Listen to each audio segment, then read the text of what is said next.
Muy buenas tardes, bienvenidos a un nuevo Charlando en el Forestal. En esta oportunidad contamos con la presencia de una vecina y amiga. ¿Para qué dar todo el currículum? Podríamos estar media hora, pero la vamos a presentar como la ex ministra Carolina Toá, a quien le damos la bienvenida. Carolina, muchas gracias por estos minutos para estar con nosotros, hablando de esta joyita. ¿Te gustó la idea de hacer algo así o no? ¿Desnudarte tanto o no? La verdad resultó bastante mejor de lo que yo esperaba. Ah, ya. Sí. Bueno, buenas tardes primero, gracias a los que están conectados, los que están aquí, a los vecinos, que somos vecinos. La librería está en un edificio y yo vivo en el edificio. No lo habíamos querido decir. Sí, pero ya, hice esa pérdida hace rato. La verdad es que me gustó mucho más esta experiencia de lo que yo esperaba porque es un libro que pasó por momentos, pasaron muchas cosas mientras se hacía. Fue muy intensa el proceso, porque se empezó a hacer cuando estaba en el gobierno todavía, después siguió haciéndose cuando estaba de candidata y quedó listo, se supone, en ese proceso, pero cuando perdí la elección decidimos no sacarlo en ese momento, porque ese momento no iba a aprender, pero ni aunque le pusiéramos parafina. ni que le pusiéramos parafina, y yo quedé con la idea de que ya el libro no lo veía mucho. Y Daniel, que Daniel es el autor de este libro en realidad, Daniel Oppenheim, él siempre tuvo la idea de retomarlo, y lo retomamos después al final, cuando ya después de las elecciones, ya con los resultados definitivos de la elección final, incluso las últimas entrevistas las hicimos después de la segunda vuelta. Entonces, una vez que todo esto se juntó, digamos, estos tres momentos de la vida tan marcados, tan distintos, pero mirando igual una historia que es la misma, digamos, pero la miramos por estos tres lados diferentes o con estas tres actitudes diferentes, se hizo, yo creo que una reflexión. Al final fue una cosa terapéutica, terapéutica, porque es una reflexión sobre lo que ha sido la vida, lo que has ido viendo, tu mirada, cómo se ha ido armando. Es bonito hacer un ejercicio así. Pero fíjate que a pesar de lo intenso del libro y del tiempo que abarca, igual me han preguntado por qué no una biografía. Y yo me pregunté lo mismo. Porque esto es una idea de Daniel. O sea, a mí no se me ocurrió escribir un libro, pero a él se le ocurrió, él me lo propuso, y yo había hecho con él una entrevista hace varios años atrás, en La Tercera, una época que Daniel hacía entrevistas en La Tercera. Hice una entrevista con él después de años sin hacer entrevistas. Yo hago muy pocas entrevistas escritas, no me gustan, me cuestan las entrevistas escritas. Y cuando hice esta entrevista con él, hice como lo investigué harto, así, miré todas sus entrevistas, miré como la manera que tiene de formular las preguntas, qué cosas le interesan, por dónde agarra los personajes que entrevista. Y me cautivó mucho la idea de hacer el libro con él, porque me gusta mucho la manera que él tiene de entrevistar. O sea, cómo se acerca a la persona que entrevista y cómo genera las condiciones para que se dé una conversación así bien profunda. Y eso fue lo que me convenció en realidad. No que yo estuviera con la idea de hacer un libro, fue una propuesta que me llegó de Daniel. No hay perspectiva entonces próxima de una biografía. No, pero sí estoy trabajando, aunque ahora últimamente he estado muy lenta, pero estoy trabajando en un libro, pero que no es una biografía, sino que es como un ensayo, es una crónica y también un ensayo de política pública sobre la experiencia de haber entrado en los temas de seguridad y las decisiones que ahí se tomaron y por qué, y todo lo que hubo detrás, porque en realidad en la política, como siempre hay tanta tensión, nunca hay espacio como para mirar el proceso realmente de cómo se llega a las decisiones, por qué se opta por un camino, se descartan otros, cómo en eso juega lo que has visto en la historia reciente, ¿no? La historia reciente marca mucho las decisiones, dónde estás parado, de dónde vienes, cómo está el clima, qué cosas caen, digamos, pueden caer de pie y cuáles en cambio en ciertos momentos no tienen ni un espacio. Y después, al tiempo después se les abre el espacio porque va cambiando el clima. Entonces, todo eso contarlo para mostrar también lo que se aprendió en esa experiencia, lo que se logró, también las cosas que uno quedó con la bala pasada, que siempre hay algunas. Bueno, en el libro se nota mucho que no hubo contrapreguntas después de todo el proceso, así, preguntas que se rehicieran. Sí, sí hubo. Sí hubo, pero sobre todo porque Daniel pensaba que, como al final ya había terminado el proceso electoral, Daniel pensaba que yo podía como sacarme mucho más como el traje de ministra y contar intimidades del gobierno, pero yo no soy buena para contar esas cosas. No. Esa parte no funcionó, pero igual revisamos y volvimos sobre algunos temas después del último tirón que hicimos en diciembre, enero. Yo creo que uno de los valores del libro, para los que no lo han leído y les va a interesar leerlo después de esto, es precisamente que se nota el trabajo arduo. Me gusta la defensa que hace de los congresistas. Yo también los defiendo, hasta a pesar de que no estoy de acuerdo con las cosas que votan, pero hay trabajo ahí. Y en el libro se nota que hay muchas cosas que piensas hacerlas de una manera, se planifican de una manera, llega el momento en que se tienen que hacer y pasa algo y va todo por otra vertiente. Entonces, como... La política es todo así, pues salvaje. Sí, bueno, por eso es tan brutal cuando hay autoridades que viven recriminando al mundo por los problemas que les tocan enfrentar. ¿No? Porque esto está así, porque este problema es heredado, si todos los problemas son heredados. Sí. O sea, lo peor sería que los gobiernos resuelvan los problemas que ellos mismos generaron, ¿no? Los gobiernos están para resolver los problemas que la historia no ha podido resolver, y que vienen ahí de alguna parte, y pasa todo el tiempo que eso que era tu panorama, que tú veías cuando tú planificaste que ibas a hacer algo, mientras estás ahí cambia mucho. Y el zapato empieza a apretar por otro lado, y el clima se pone diferente.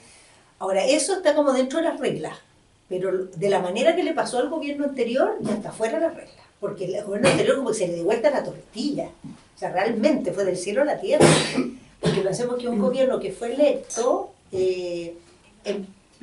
con la efervescencia constitucional, con la idea de que íbamos a refundar Chile, que había que hacer todo de nuevo, y cuando llevaba 3 meses en el gobierno, ya, no es que los chilenos ya no quisieran hacer todo de nuevo, sino que querían recuperar las cosas que habían tenido hace poco, querían estabilidad, certidumbre. O sea, fue un cambio muy, muy radical del clima del país. Y, bueno, no ¿qué vas a reclamar? No puede decir, oiga, ustedes me eligieron. No, te toca gobernar el país que tienes. Y, bueno, eso es lo que se hizo. Eso es lo que hace un buen político. Eso es lo que tiene que hacer un buen político, pero tiene que hacerlo siempre porque tú no eliges las circunstancias, pero sí sabes cuál es tu norte. Entonces, cualquiera que sea la circunstancia, tienes que buscarle el camino a tu norte. Pero la manera en que se lo busca es distinta, de acuerdo a cuál es el paño que te toca al frente. Yo eso le toco mucho a este gobierno, pero a todos los gobiernos. O sea, yo me acuerdo, he tenido la suerte y el trauma, pero especialmente la suerte, de estar bien cerca de varios gobiernos. Me acuerdo del gobierno del presidente Lagos. El gobierno del presidente Lagos era crecer con igualdad. En un país que crecía y crecía y crecía, el tema era agreguemos la igualdad. Llegó al gobierno... Había una crisis económica espantosa, el desempleo que no cedía, se frenó el crecimiento en un país que ya había naturalizado el crecimiento y hubo que estar toda la primera mitad del gobierno, diría incluso los primeros 4 años del gobierno, haciendo de todo para recuperar el crecimiento.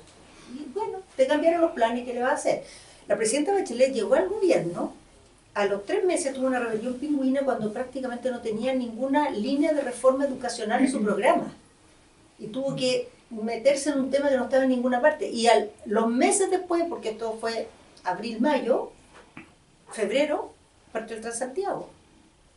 El gobierno de la presidenta Bachelet terminó con un 80% de aprobación, pero cuando estábamos en el segundo año de gobierno, los parlamentarios oficialistas, yo era parlamentaria en esa época, decían, bueno, este gobierno ya fracasó, tratemos de salvarnos nosotros, que podemos tener un futuro, pero este gobierno ya no hay por dónde.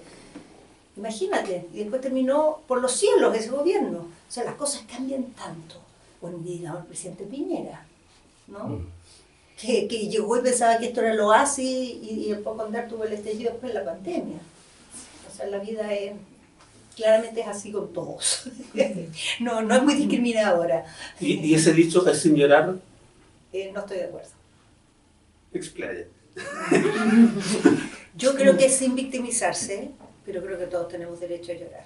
O sea, que las cosas te duelan y que haya seres humanos detrás de los roles y que no generes no te hagas impermeable, es una manera también de mantener tus capacidades como de empatía, de sensibilidad. Si no eres sensible contigo, no lo vas a hacer con los demás tampoco. O sea, es imposible. Ese que no llora, tampoco le importa el llanto ajeno. Es muy difícil. Ahora, eso es muy distinto de victimizarse. Y yo creo que en lo que sí yo no creo es en la cosa de victimizarse.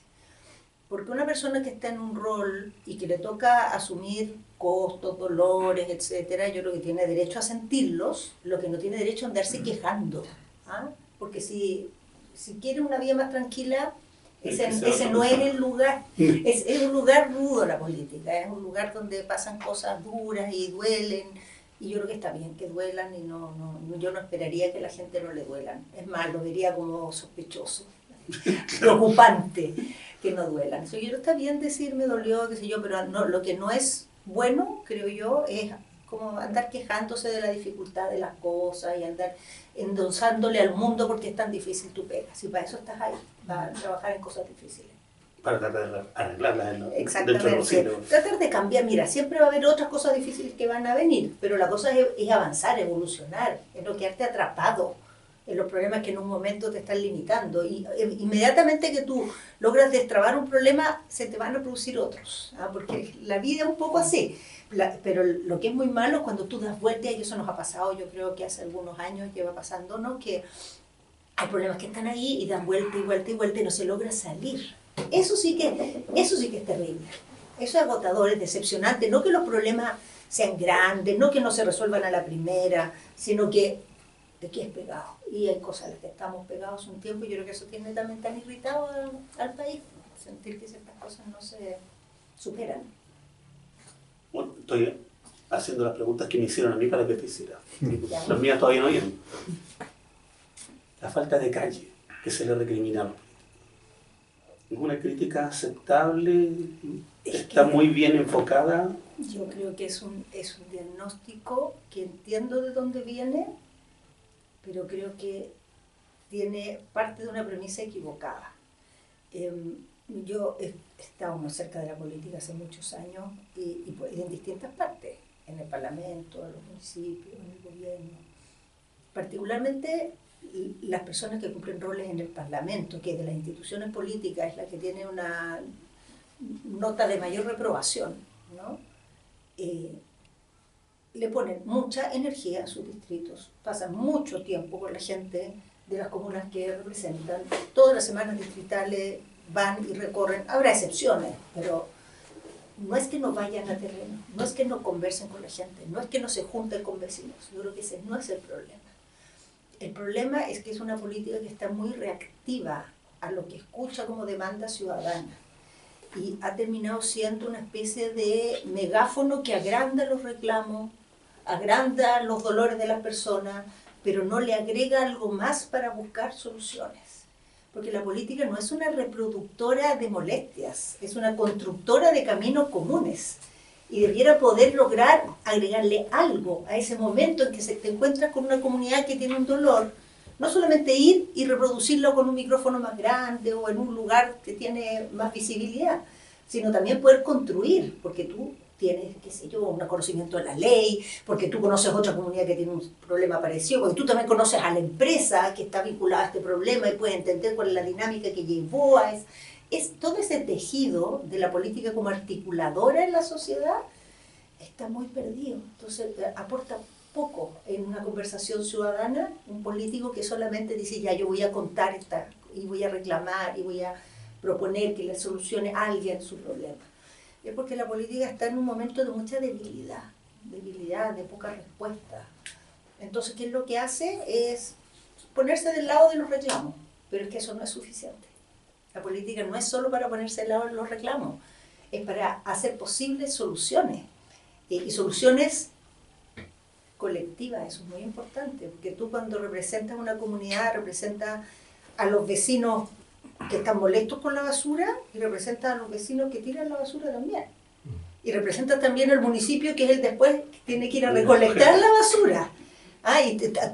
Todo ese circuito que es el que está detrás de la dinámica de la basura, tienes que poder construir un camino para que funcione mejor la cuestión de la basura. Yo creo que todos aquí que pasamos por este lugar vivimos obsesionados con eso. Entonces no nos bastaría que viniera aquí una autoridad, hiciera un punto de prensa y dijera que está terrible lo de la basura, ¿no? Eso es como lo mínimo, realmente es poca diferencia. Yo creo que ahí está el meollo del asunto, y porque la gente tiene tanta frustración. Pero esa frustración podría canalizarse si participáramos también de alguna forma en la cuestión política. Y todo es que nadie quiere participar, ni siquiera la Junta de Vecinos. ¿Cómo arreglamos eso? Sí, porque lo que pasa es que la política, lamentablemente, o sea, no lamentablemente, afortunadamente en realidad, no es solamente que venga la política y resuelva tu problema, sino que tú te involucres en los problemas de la comunidad. Eso es involucrarse en la política. Entonces, la verdad es que eso exige, cuando tú te involucras, mirar los problemas con otra óptica, que no es la de un cliente que reclama, sino la de un ciudadano que se hace cargo de los problemas de la sociedad en la que participa. Y como están los tiempos hoy día, es todo tan, digamos, inmediatista, todo tan individualista. En general, la conducta de decir ya, yo voy a construir con mi comunidad una mirada del barrio que queremos y vamos a trabajar para armar proyectos, parece mucho más fácil a veces en las redes reclamar, hacer un video que te enganche a alguna autoridad y que tu reclamo crezca, porque así es como estamos funcionando como sociedad, en ese cortoplacismo y en ese individualismo, muy reactivo, pero eso es la negación de la política. Yo no creo en esa política, no creo que es una política que se basa simplemente en representar eso, ayude a construir una sociedad mejor, pero requiere cambiarlo, requiere un switch cultural que tenemos que hacer, salir de esta dinámica que yo creo que esto no nos ha ayudado en nada. Porque aquí eso es lo que es llamado, ¿no? A mostrar tu rabia, a señalar a un culpable, a buscar que te apoyen porque tú representas enojos, pero eso construye pocas soluciones y construye poca solidaridad, sobre todo, muy poca solidaridad, poco sentido de tarea compartida, de corresponsabilidad. Y la política requiere eso. Y yo creo que por eso hoy día la política tiene poca convocatoria. Y la que tiene más convocatoria es la que funciona en esa lógica. ¿Verdad? O sea, la que se pone en esa parada es la que le ha ido mejor en las elecciones. Pero claro, le va bien hasta que se llega al poder. Una vez que llega al poder empieza a ir mal. Porque la verdad es que así no se resuelven los problemas. La verdad es que así no se cambian las cosas. Entonces el presidente Kast actualmente, pero anteriormente, todos los últimos triunfos que ha habido, las dos convenciones constitucionales, llegan representando una rabia, muestran como que todos los que han tenido responsabilidad lo hicieron todo pésimo y que si ellos llegan va a ser todo distinto, con eso consiguen mucho apoyo y una vez que llegan, en realidad la cosa es más complicada.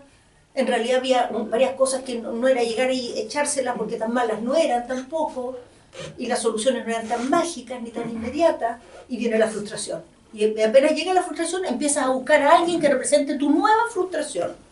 Ahora contra estos otros que llegaron. Y así nos pasamos. Y hemos estado en eso hace un buen rato ya. ¿Cuánto de responsabilidad podría tener eso la falta de educación cívica?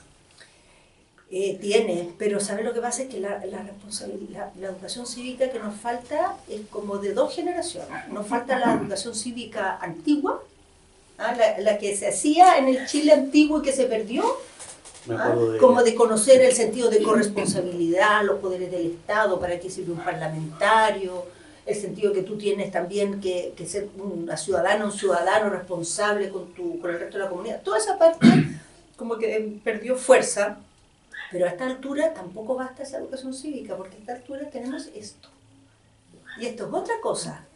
Es cómo puedes tú ser un ciudadano crítico ante esta cantidad enorme de información, cómo puedes ser capaz de filtrar cuando una información es válida y cuando no. Cómo puedes hacer para no dejarte engañar por tu algoritmo, que te da siempre la razón y que siempre te muestra que todo el mundo piensa como tú y que todos los que no piensan como tú son una manga estúpido. A toda persona bien pensante piensa como tú y todos los demás están equivocados. o sea, preparar para eso es un upgrade de la educación cívica.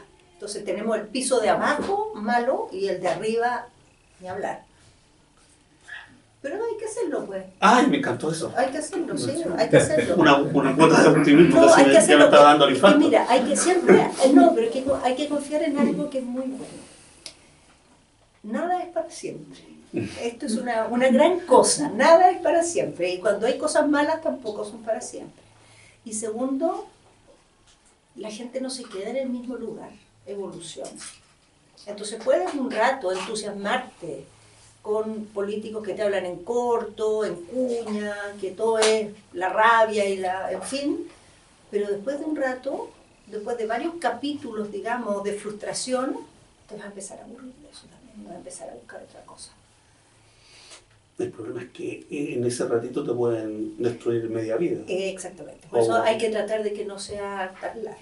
Hay que tratar de hacerlo un poco más breve, sí, efectivamente. Pero hay gente que piensa que el pic de esto ya fue.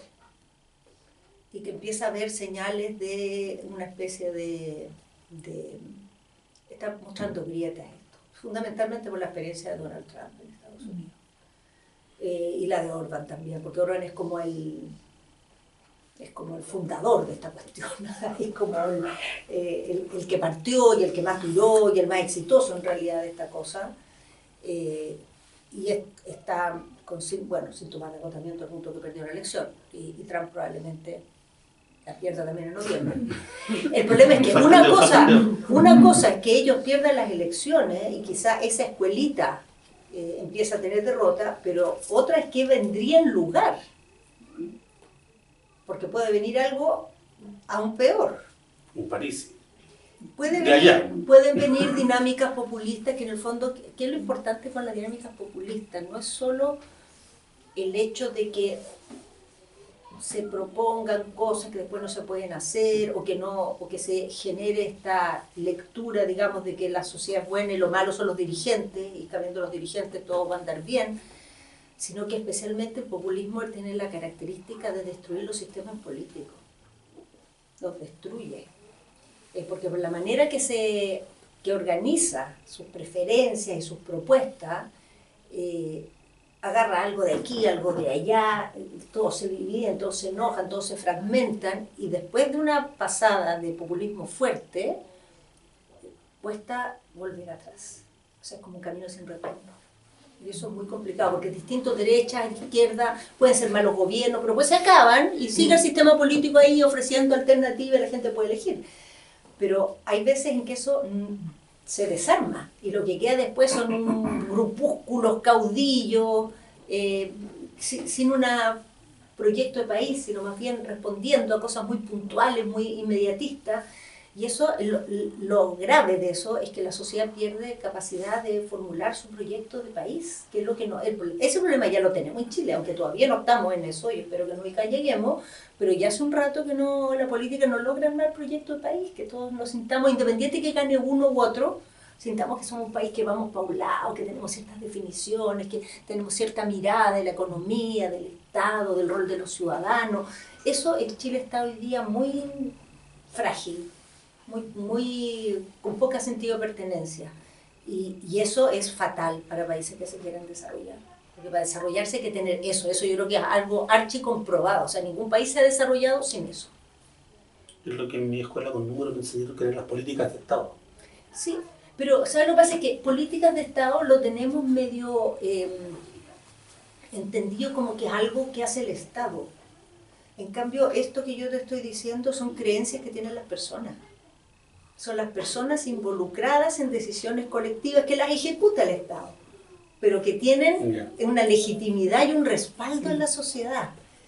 Y eso por un rato lo tuvimos, hoy día no lo tenemos, pero lo que nos queda, porque igual nos quedaba algo, en el actual gobierno se está fragilizando mucho, porque se están poniendo... Mira, el otro día, no sé si alguien escuchó, estuvo circulando en las redes una entrevista que le hicieron a Matías Cosiña, ¿lo conocen? Él es un estudioso de los temas sociales, que ha estado en muchos roles muy relevantes, involucrado en muchos de los temas de evaluación social de Chile, y contaba cómo a pesar de todas las cosas que han pasado, Chile tiene hasta el día de hoy un récord en el tema de reducir la pobreza que es impactante. O sea, casi no hay países que por tanto tiempo hayan tenido resultados con cambios políticos tan grandes que se mantienen en reducir la pobreza. Y en la última vuelta fue impactante, eso fue un salto enorme en la última CACEN. El problema es que ahora las bases con las que eso se hizo se están poniendo en discusión. Se está poniendo en discusión lo que ha permitido eso. Y eso es súper complicado, porque eso, dentro de todo, era una política de Estado, era una creencia compartida, ¿no? Que hay ciertas responsabilidades, de ciertos roles en los que no se puede retroceder. Y hoy día, al menos está en discusión. De nuevo quedamos negativos. Entonces vamos a abrir el conversatorio no para preguntas. Nada es para siempre. Acuérdense eso siempre. ¿Alguien quiere hacer alguna pregunta, comentario? Es su momento de ser famoso. Le damos vuelta a la cámara. Adelante. Carolina, ¿qué es lo que más te dolió de tu paso por el gobierno de Boric? Mira, lo que más me dolió es que yo sigo esperando, digamos, que la experiencia de ese gobierno y todo lo que pasó en ese periodo diera lugar a una síntesis política que de alguna manera reformulara el campo progresista. Y eso no ha terminado de madurar. Quizá va a ser, pero por ahora todavía no es. Y eso se notó mucho en la fase final del gobierno, en cómo se organizó la oposición después, que sigue habiendo una cosa ahí como que no termina de cuajar, que se quiere hacer para adelante, que se aquilató de la experiencia de gobierno, qué cosas se dejaron atrás. Eso como una potencial de esa experiencia hacia adelante que yo creo que todavía no se ha desarrollado. Pero las cosas que más me dolieron mientras estaba en el cargo fueron las veces en que hubo los episodios de seguridad más dramáticos que me tocaron, que para mí fueron, o sea, sin lugar a dudas, fueron el secuestro y asesinato del teniente Ojeda, que fue una cosa muy tremenda, la muerte de los carabineros en el sur, en Los Álamos. Lo del teniente Ojeda fue muy fuerte porque fue un secuestro. O sea, cuando hay un secuestro, hay muchas horas en que una persona está retenida, tú no sabes en qué condición está, piensas que quizá puede estar vivo, que a lo mejor todavía lo puede salvar, o que quizá lo están torturando, o que quizá ya lo mataron. Y en este caso, yo vengo de una familia que vivió la experiencia de la dictadura, y esta era una persona que tenía refugio político en Chile, y que todo indica que su muerte fue ejecutada por agentes del crimen organizado, pero contratados o de alguna manera con un mandato político que venía de Venezuela. Entonces eso fue una cosa brutal. Y la muerte de los carabineros en el sur, ese fue un tipo de hecho violento de un nivel de crueldad tremendo. Y la verdad es que al final los funcionarios policiales, cuando tú eres ministra del Interior, son funcionarios que están bajo tu dependencia. Y además actuaban en un territorio donde nosotros estábamos muy activos, se le puso mucha energía al tema del sur, se lograron muchas cosas en el sur, pero entre medio pasó esto y que fue terrible. Ahora, afortunadamente, estos dos casos tan horribles, yo te diría todos los casos más horribles que hubo, todos terminaron con sospechoso identificado, detenido. Bueno, la mayoría tienen los juicios todavía pendientes, pero investigaciones sólidas que yo creo que van a terminar con condena. No es un consuelo, pero igual sería peor si no hubiera sido así. ¿Es algo parecido al asesinato de Schneider, porque tú, para hacer algún comparativo en lo extremo y en lo raro para nosotros? Que no, es distinto porque Schneider fue una cosa que pasó en Chile, entre chilenos. El caso de Ojeda, bueno, Ojeda es totalmente distinto porque no era ninguna autoridad ni nada, pero es una persona que por su participación política Él era un militar contrario al régimen, que estuvo preso, que se fugó, y él arrancó de su país, y Chile le dio refugio. O sea, una persona que se suponía ya estaba fuera del campo de riesgo, igual lo encontró aquí, esta persecución, y lo mataron de la manera en que lo mataron. Entonces, no es comparable porque él no había sido autoridad y además porque, en fin, es todo muy distinto. Pero se parece más bien a los homicidios que cometió la dictadura con chilenos fuera del país. O sea, si tuviera una analogía sería esa, guardando todas las diferencias del caso. Pero a mí me removió mucho esa dimensión del asunto. Además porque no había habido, y yo no recuerdo otros casos similares de Venezuela, de personas que fueran asesinadas fuera del país, vinculadas, digamos, a su oposición, a su militancia contra el gobierno. ¿Alguien más? Por favor. Me encanta cómo titulaste tu libro. Me hiciste pensar en nuestros hijos. Nosotros fuimos coapoderados, mi hija Emilia de tu Emilio. Y yo vi ahí gente joven en el estallido que sintió que la política se metió con ellos y que no era por un tema ni de familia, no era del mundo tradicional de la política, y me encantó. Nuestros hijos interesados, jugándosela con ganas de participar. Y yo creo que eso es un capital tremendo. Y no sé, no tienes por qué tú tener la respuesta, pero ¿qué ves tú con esa generación que pasó por un gobierno que a muchos de ellos sí los representó, a otros no tanto? Si sigues viendo esas ganas en esa generación, los que ya están en 30, 40 años, yo me son muy jóvenes, si hay capital ahí todavía de gente que diga, sí, la política tiene que ver con mi vida. ¿Cómo lo ves tú? Yo creo que sí hay. Yeah. O sea, me toca mucho ir a cosas en universidad, incluso en colegio, y en el rol que me tocó como ministra de trabajar con gente joven. Si el problema, yo creo que la gran frustración, el gran dolor, es que el estallido dio la impresión de que había un atajo con el cual se iba a lograr cambiar las cosas muy rápido. Y no solo eso no pasó, sino que por los errores que hubo de manejo de ese proceso, incluso se retrocedió. Porque en el fondo como que se hirió a un animal y se lo dejó ahí herido, de alguna manera cobrando cuentas por haber sido herido. Yo creo que eso pasó en Chile, que mucha gente que tiene una mirada más conservadora, que no comparte la idea de ciertos cambios que se discutieron en ese periodo, se sintió muy atemorizada, se sintió muy cuestionada.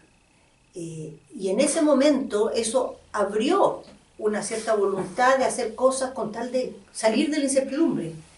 Pero como el proceso fracasó finalmente, todo eso se retrotrajo y se revirtió. Entonces ahora lo que tenemos es que ese mismo mundo que en un momento decía, ya cambiemos la Constitución, ya hagamos un Estado social y democrático de derecho, ya demos mayores garantías, hoy día lo que dicen es todo lo contrario. No me toca esta cuestión nunca más, no voy a dejar que gente que quiera hacer estas cosas vuelva a tener poder, vuelva a tener voz, los vamos a parar antes de que se muevan. Eso es un poco la dinámica que se armó, y yo creo que hablamos demasiado poco de ese asunto, y es una deuda que tenemos especialmente con la gente joven que auténticamente, de forma cívica, dijo, Chile tiene ganas de hacer cambio, hagámoslos en paz a través de un proceso democrático como es la Constitución. O sea, eso fue la enorme mayoría de Chile.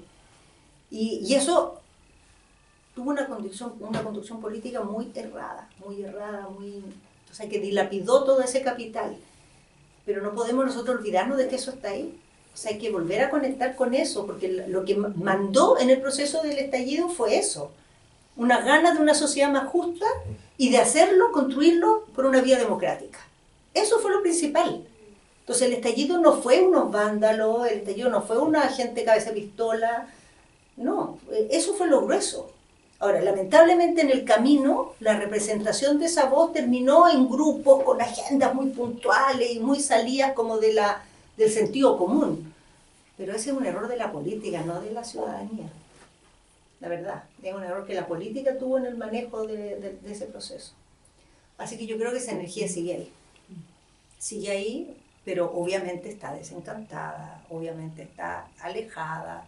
Hay que construir un caminito para canalizarla. No es cosa de llegar y decir, ya chiquillo, ahora sí que sí. No.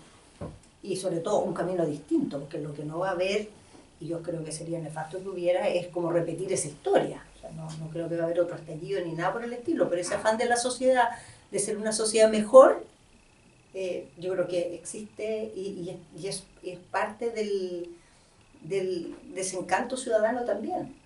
¿Cómo lo canalizamos? Mira, yo creo que hay dos cosas fundamentales para canalizar eso. Una es que la gente que tenemos una mirada progresista de la sociedad no podemos ser solamente agoreros de desastres que vienen. O sea, tú para mover energías progresistas tienes que poner esperanzas en movimiento, tienes que poner oferta de transformación, tienes que ofrecer un futuro. Si no, si las personas sienten que el futuro lo que les trae son puras amenazas, pérdidas, retroceder, eso automáticamente te va a traer ciudadanos más reactivos, ciudadanos más individualistas, más cortoplacistas, más egoístas. Es automático, es una reacción mamífera. El mamífero cuando está amenazado actúa así. En cambio, cuando ve una perspectiva común de un futuro, florecen otros sentimientos, otras actitudes, otras dimensiones del ser humano. Y la política tiene que ser capaz de activar esas cosas. O sea, decir, mire, la inteligencia artificial sí, nos puede quitar todas las pegas, pero ¿qué pasa si ocupamos la inteligencia artificial de otra manera? ¿Qué pasa si la transformamos en un capital de la sociedad para que podamos con menos esfuerzo producir más? Incluso trabajar menos, pero trabajar todos, no que trabajan unos y los otros quedan a la orilla del camino. ¿Qué pasa si ponemos arriba de la mesa con más fuerza todas las posibilidades que tendría Chile? Chile, si pusiéramos en el centro, digamos, la necesidad de verdad de hacer despegar nuestra economía, no de hacer nuestras agendas ideológicas, nuestras obsesiones, sino poniendo el foco en el desarrollo del país. Este es un país que tiene unos motores, unos potenciales, pero enormes. O sea, es un país bendecido para los tiempos que corren. Pero a esa bendición hay que abrirle camino, hay que generar condiciones, el Estado tiene muchas cosas que hacer, los privados también, si las hacen juntos mejor todavía, y hay que pensar en el mediano plazo, entonces movilizar cosas que van a dar fruto en 5, en 10 años, no el año que viene, pero eso podríamos ponerlo en el centro de la conversación. En cambio tenemos una conversación sobre la economía que es puro sacarnos la mugre unos con otros, con las culpas unos con otros, y ofrecer sacrificios contra sacrificios contra sacrificios. Porque esta es la competencia de los sacrificios. No realmente. Entonces, yo creo que una cosa importante es que la política vuelva a hablar de futuro con esperanza, la política progresista. Y la segunda, que yo creo que es ineludible, es que la política progresista necesita hacer una renovación de ideas profundas. O sea, las claves profundas de lo que es ser de izquierda, de lo que es ser socialista, desde mi punto de vista, están totalmente vigentes, los valores, los objetivos por los cuales tú te movilizas. Pero tu lectura de la sociedad, las recetas que tú le ofreces a la sociedad, los caminos para construir esos valores, tienen que ponerse al día de manera radical. O sea, tiene que haber un cambio, ¿cómo decir?, muy desprejuiciado. Muy poco, hay que como sacarse de la mente todo lo que en este tiempo hemos dado como obvio, abrirse otras posibilidades, porque es un mundo muy distinto.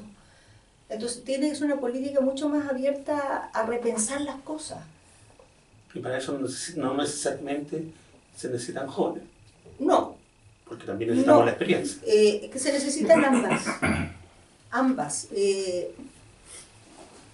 Yo creo que, mire, yo en esto soy más optimista que mucha gente, porque como estaban tantas derrotas gubernamentales, o sea, las que ha habido, en realidad, aparte de esta, hubo dos más, no son más que eso, del retorno a la democracia, y nunca había pasado algo que está pasando ahora, que está lleno, yo participo en varios grupos de discusión, gente que publica cosas, talleres que se están haciendo, foros que se están haciendo para discutir el sentido profundo del proyecto político progresista. Pero no el programa de educación, el programa de vivienda, no.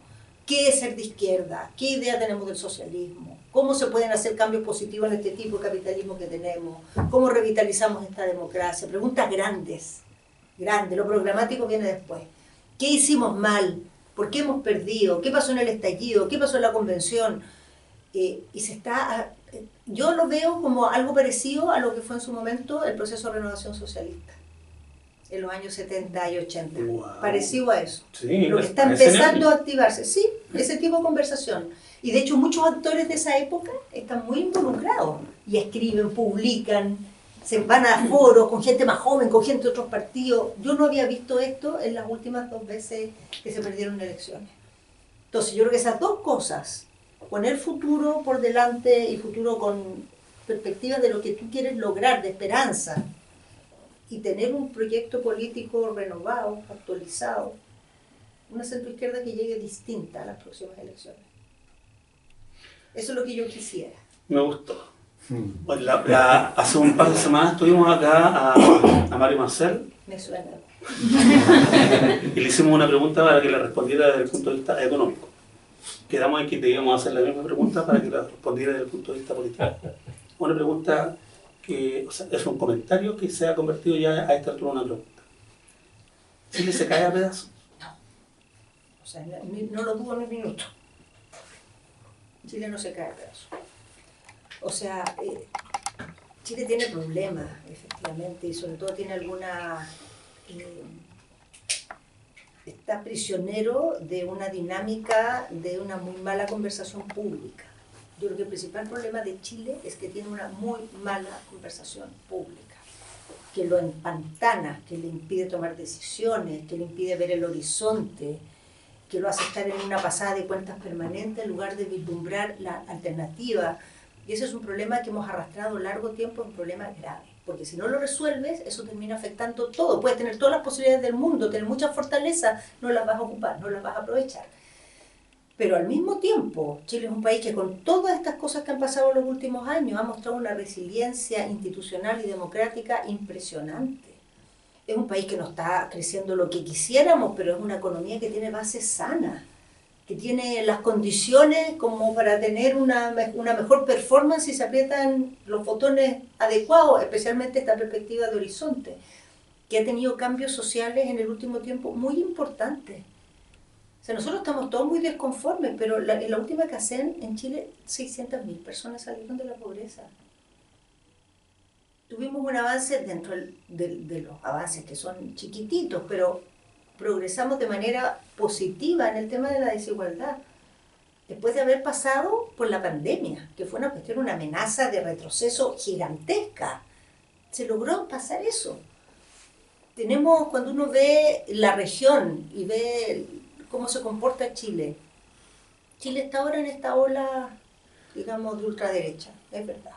Y pasó por una ola de indignación de izquierda también, como han pasado muchos países.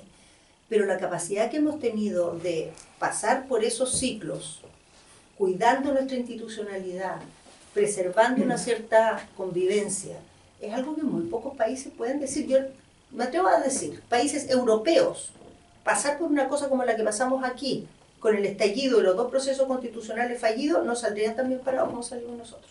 Yo creo que son pocas las democracias en el mundo que resisten ese proceso que nos mandamos nosotros. Entonces Chile tiene muchas fortalezas y tiene además estas potencialidades económicas que son muy grandes. Entonces yo no creo para nada que Chile se caiga a pedazos, pero es un país que no ha perdido la capacidad de aprovechar su potencial y construir propósitos comunes. No tenemos propósitos comunes. Nuestros propósitos se anulan unos con otros y de consecuencia nadie obtiene lo que busca. Y ahí es donde tenemos que... ¿Y eso no es de alguna forma una consecuencia del mal llamado sistema que de todas maneras propende al individualismo? De una u otra forma.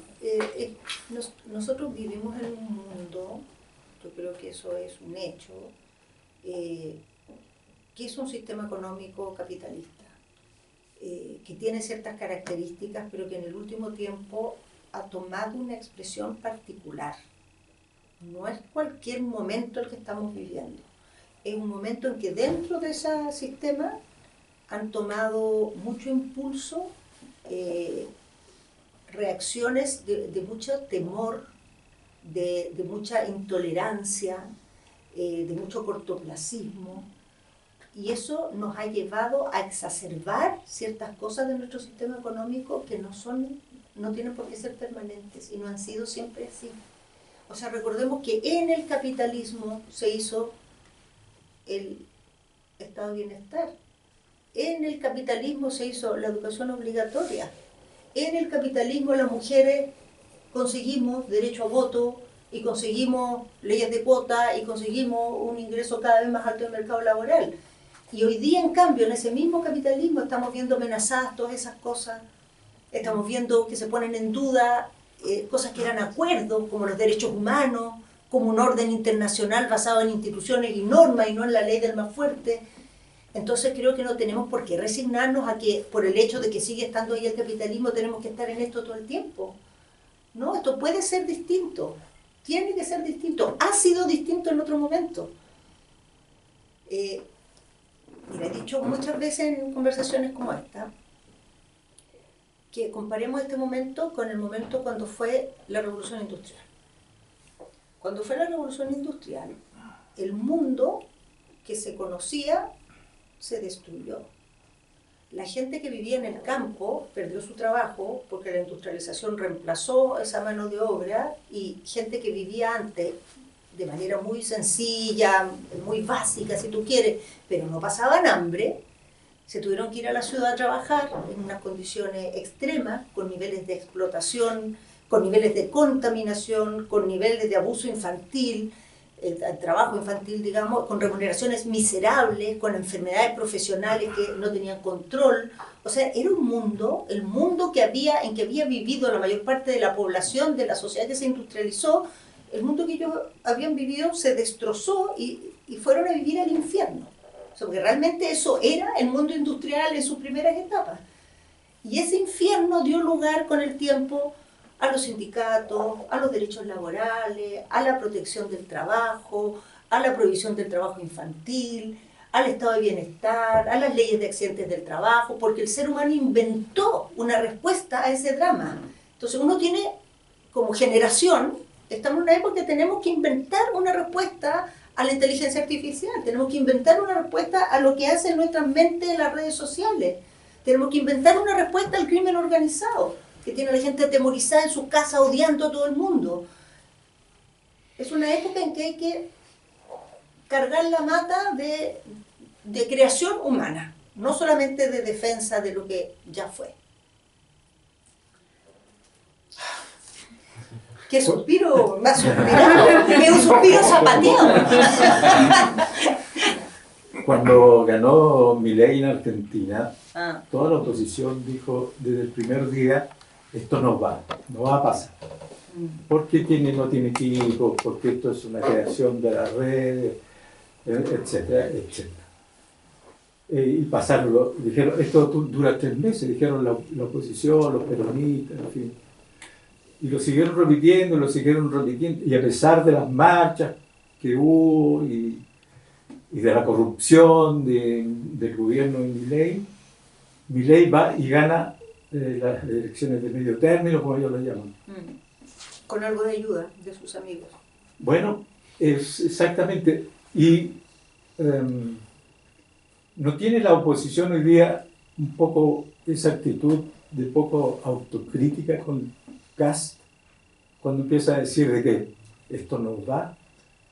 No creo. O sea, yo no creo que nadie piense que esto no va.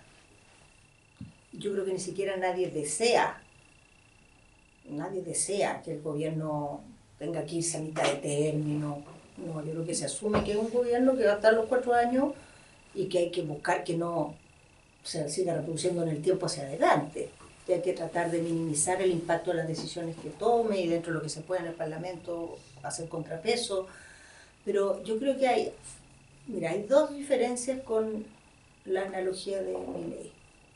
Primero, que Milei o Bukele son experiencias políticas que llegaron ahí después de un nivel de descalabro que nosotros en Chile no hemos tenido. O sea, se llegó a esos extremos después de situaciones totalmente fuera de control. O sea, cuando tú ves el tema de la seguridad en El Salvador o el tema de la inflación en Argentina, son cosas fuera de control. O sea, un sistema político que perdió la rienda de la situación, por las razones que sean. Entonces son sociedades que fueron a buscar estas respuestas muy extremas en contextos en que había ya desesperación, agotamiento y una situación inmanejable. No es el caso de Chile. Por eso para Chile también es tan doloroso.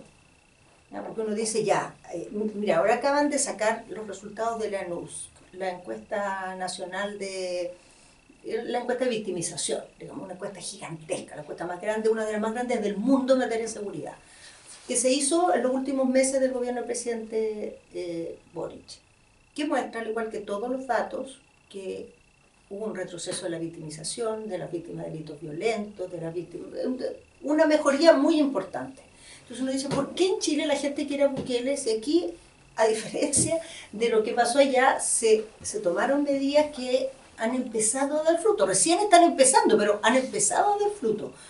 Bueno, es un poco porque es el clima cultural del momento. Es una cosa que es un poco superior a la evaluación que tú haces del gobierno. Es como es la ola en que estamos planetaria que hace pensar de esa manera. Entonces, eso primero es distinto a la situación de Milei. Y lo otro, que yo creo que es particular y que no hay que olvidarse, que una cosa es que un gobierno se caiga porque, en fin, por sus errores o por su agenda, a mí no me gustaría que entráramos en una inestabilidad institucional. Creo que no es bueno, porque esas cosas pueden empezar con un gobierno, pero después, una vez que pasan, le llegan a cualquier gobierno, como la acusación constitucional. ¿Se acuerdan? La primera fue la Yarna Proboste, pero de ahí para adelante empezó a ir para todos lados. Ya. Empieza con uno y después no para más.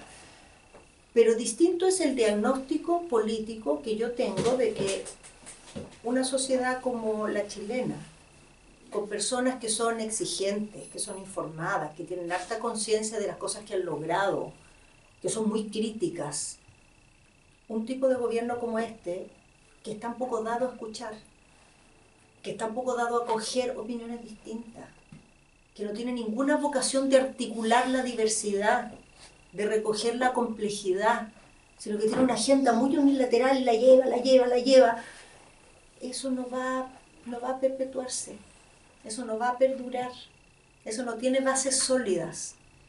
Claro, están ahí, pues, no hago pronóstico de cómo les va a ir, pero Chile no va a ser gobernado con esa mirada de manera sostenida en el tiempo. No es compatible con la sociedad que somos. La sociedad que somos requiere un tipo de gobierno que respete lo que tiene al frente, lo acoja, lo reconozca y lo incorpore, porque no va a desaparecer la diversidad de la sociedad chilena, va a seguir ahí. Entonces yo creo que en ese sentido no hay que ser para nada confiados, porque llegamos a esto por muchos errores. Pero a la vez... Pero la oposición no está demostrando mucha... ¿lucidez? No, bien todo lo contrario. Yo creo que los últimos días han sido muy malos, yo creo que hay mucha desorientación todavía, pero hay que recordarse que la oposición no es solamente... Es verdad que la primera línea es el Parlamento y las leyes del gobierno, pero la oposición también son los alcaldes, por ejemplo, que yo creo que ha sido un 7. La oposición también es todo este movimiento de reflexión que está viendo, que en algún minuto va a dar frutos. O sea, todavía es algo como que sucede en paralelo, pero si sigue pasando va a terminar afectando lo contingente, ¿verdad? Y yo creo que es verdad que en esa oposición parlamentaria hay mucha fragmentación. O sea, hay poco... No se logra ordenar una propuesta, sino que todavía son liderazgos, estilos que compiten. Ojalá que decante eso con el tiempo, porque yo creo que fue una semana muy mala, efectivamente. Muy mala. Ahora sí, ¿nadie más? Yo tengo una pregunta. Pero justo ahora. No, me pasa un poco que me resuena mucho esto de que efectivamente Chile pierde como un proyecto de país. Creo que de hecho el estallido social y el fracaso del proceso constituyente fue como la muestra culmina de que se perdió el norte. Y mi pregunta va un poco orientada justamente en el sentido de que quizás bajo tu experiencia, eventualmente teniendo en consideración como las presiones del ambiente, el entorno, de lo que es posible dentro de la administración pública y todo eso, ¿cuáles serían como las orientaciones que este país debería empezar a buscar? Quizás también desde el ala más progresista, o sea, como es la educación, por ejemplo, aterrizando ya un poco la discusión, porque claro, tenemos esta idea más grande, quizás como de reformular la democracia, quizás también la democracia muy representativa ha tenido ciertos efectos perniciosos también en la gente, combinado con un factor cultural individualista, creo yo. Sí. Quizás una democracia más participativa es la respuesta quizás de pronto a retomar un poco esa responsabilidad como ciudadana, podríamos decir, quizás de pronto, para que podamos tomar como un rol respecto a las problemáticas que están ocurriendo como país. Pero yo hoy aún me pregunto como cuál es el norte que quería como este país como empezar a adaptar como para un proyecto país de 50, 100 años probablemente, como dónde está el meollo, o sea, como dónde deberíamos como hincar el diente, dónde deberíamos buscar como más respuestas en la educación de pronto de las nuevas generaciones, en la salud mental también, que muchas veces pienso que, porque muchas veces la gente habla, queremos más diálogo como país, pero en realidad parece que tampoco sabemos cómo dialogar realmente, como que no existe un diálogo, porque claro, queremos más diálogo, pero al final y al cabo sabemos que no hay un diálogo real en realidad. Entonces, ¿dónde ves tú por lo menos, o dentro de la como progresista más histórica que también a la cual has pertenecido, ves tú que eventualmente está el proyecto país que deberíamos buscar? ¿Dónde deberíamos encarnar bien? Mira, yo creo que, o sea, primero me hace mucho sentido todo lo que dice, y yo creo que hay cosas indispensables que un proyecto país tiene que tener. Una fundamental es un proyecto de desarrollo. Una muy importante es un aprecio, una valoración y una actualización de las instituciones, de la democracia, porque es muy importante, el sistema que nos hemos dado para decidir, para convivir. Pero hay una, tú la mencionaste a la pasada y me dio risa porque yo estaba pensando justo en eso, que es donde yo creo que nosotros perdimos, donde empezamos a disolver la posibilidad de tener un proyecto conjunto, que es la educación. Este ciclo, yo en mi interpretación es que comenzó cuando se empezaron a poner arriba de la mesa debates de fondo sobre la educación y no se logró fijar un camino, digamos, legitimado por todo el mundo. Nunca los caminos son unánimes, ¿no? No hay que pensar que las cosas siempre son un acuerdo, que todo el mundo se abraza y estamos aquí. No, pero a veces uno gana, uno pierde, pero el que pierde dice, bueno, perdí, se decidió esto y lealmente vamos a tratar que esto que se decidió resulte. Bueno, eso no hemos logrado que pase con la educación. Y en gran parte no hemos logrado que pase porque toda la discusión de la educación ha sido una discusión centrada en los temas institucionales, de financiamiento, pero no en la educación misma, en el contenido de la educación, en lo que significa un mundo que forma a su futuro ciudadano, los prepara para la vida, que eso es la educación. Y en eso no es que no nos hemos puesto de acuerdo, no hemos discutido siquiera de eso, no hemos hablado de eso. Ahora estamos de nuevo rediscutiendo el SAE, rediscutiendo el CAE, y seguimos en la misma discusión que empezó hace, no sé, empezó al inicio del gobierno Bachelet 1. Ahí empezó esa discusión. Avance que hemos tenido en eso, cero. O sea, cada vez estamos peor. Cada vez estamos peor porque se hacen reformas, pero esas reformas siguen discutiéndose y siguen tironeadas y se implementan de mala fe cuando hay un gobierno, cuando hay otro... Bueno, en fin. Entonces yo creo que, dado digamos, articulador que es la conversación de la educación en todo sentido, porque ahí es donde tú preparas ciudadanos, ahí es donde formas en valores, ahí es donde preparas futuros trabajadores o trabajadoras, ahí es donde construye o no construye equidad, inclusión, sentido de pertenencia. Entonces hay una, igual yo lo vería como una oportunidad para el campo progresista de cambiar su agenda en los temas de educación y centrarnos un buen rato.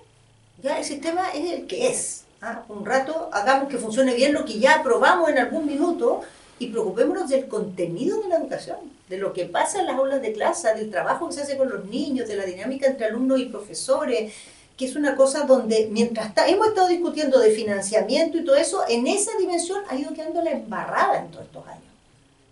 Y nadie estaba preocupado de eso, porque estaba preocupado del sostenedor, de la subvención, de la dependencia, del no sé cuánto, del estatuto de no sé qué. Yo creo que esa es una tarea y además un proyecto muy vitalizante para una sociedad, la educación, porque es ahí donde está de alguna manera la aposta también de las generaciones, del futuro, de adaptarte a este nuevo tiempo.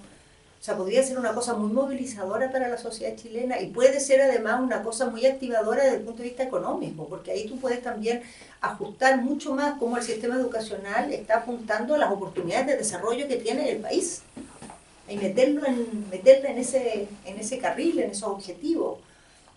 Yo creo que es un gran proyecto, la educación en esta otra perspectiva, y es una gran deuda progresista. ¿Puedo hacer yo una última? Seguro que es muy corta la respuesta, porque tu libro es La política se metió contigo. Ya se metió.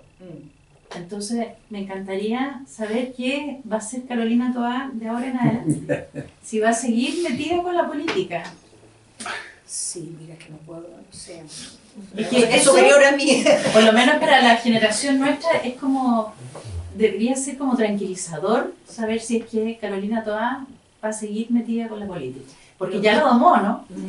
Pero, ¿sabes lo que pasa? Es que sí, la respuesta es matizada, porque sí, pero hay muchas maneras de estar en la política. O sea, yo ahora, por ejemplo, no estoy en el Parlamento, no estoy en las negociaciones de ninguna cosa y no tengo intención de volver al Parlamento. No voy a estar en el Parlamento. O sea, check, que eso no. No creo que vuelva a ser alcaldesa, porque ya fui alcaldesa, como raro. Lo que estoy realmente, donde estoy tratando de aportar, es que estoy motivando mucho de estas iniciativas de discusión de proyectos políticos, y de distinto tipo. Con un partido, con dos partidos, con tres, de la izquierda en su conjunto, de la centroizquierda, del socialismo democrático, de la exconcertación. Están pasando en distintas dimensiones. Y estoy también en el debate público, voy a todas cosas, opino, a veces quizá demasiado, pero ahí por ahora.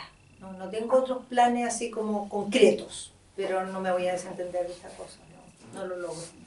Me atrapó. Mire tú, que no, tener 1 millón de minutos rubilantes, pero vamos a hacer cuenta de que este es todo un minuto rubilante. Te vamos a regalar la cámara para que le digas a la gente que está viéndote detrás de la pantalla y que no está acá. Si algún día vienes a pasear por este bar en esta esquina de Santiago y entra a esta humilde librería, acá en Mercedes 76, y ve toda esa cantidad de libros ahí arriba, ¿por qué debería elegir este? Oye, vengan y compren libros, no están obligados. Hay que comprar este, no están obligados, pero lo que sí les puedo decir de este, yo he pensado,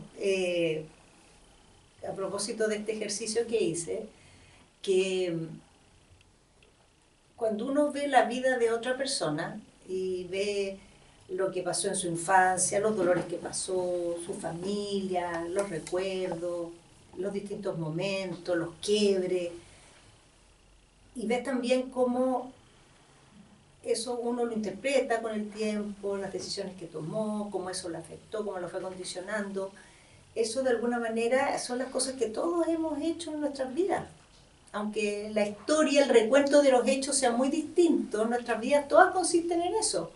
¿Qué me pasó a mí con esa vez en que mi mamá quiso tener guagua y no pudo tener guagua? La vez que me enfermé y tuve con fiebre no sé cuánto tiempo y terminé en el hospital, o cuando se murió el tío no sé cuánto, tuvimos que cambiarnos, mi papá se quedó cesante y perdimos el auto, no sé, todas las historias de la vida que uno se le van acumulando, que cuando uno las recuerda, no solo las sufrió, sino que uno con eso que vivió hizo algo, elaboró, tomó unas ciertas decisiones, empezó a mirar el mundo de una manera.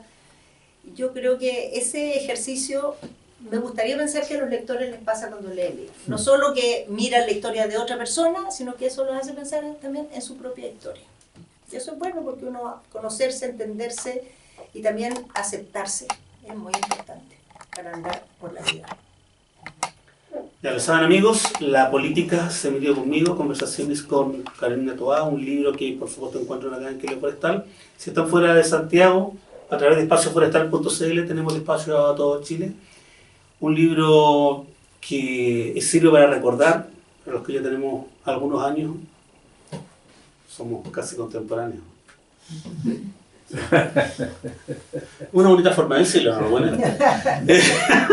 Un libro para recordar aquellos tiempos, para ponerse en el lugar de otro que normalmente cuando está en la palestra algo está haciendo esta galla. Bueno, ahora vas a ver qué estaba haciendo esta galla en ese minuto y por qué lo hizo. Porque hay detalles, no está la chimuchina porque no es su estilo, nos habría encantado.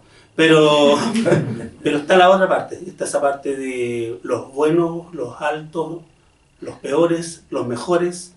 Todos esos momentos que se atesoran, se recuerdan o se quieren olvidar, pero que sirven para algo. Sirven para ir formando una masa que te va convirtiendo en algo que es lo que la tiene ahora encontrada como una de las políticas más destacadas de la última generación, respetada por casi todos. En estos tiempos no se respeta casi nadie, así que es un halago. Y por último, para conocer un poco a Carolina Toá en otra dimensión y no ver a esa señora que nos encantaba y porque era fuerte y estaba ahí detrás de la tele, sino que a esa persona que baja a comprar un libro, me saluda, me pega una palmada, me da ánimo, que es una persona que también admiramos y queremos. Carolina. Gracias.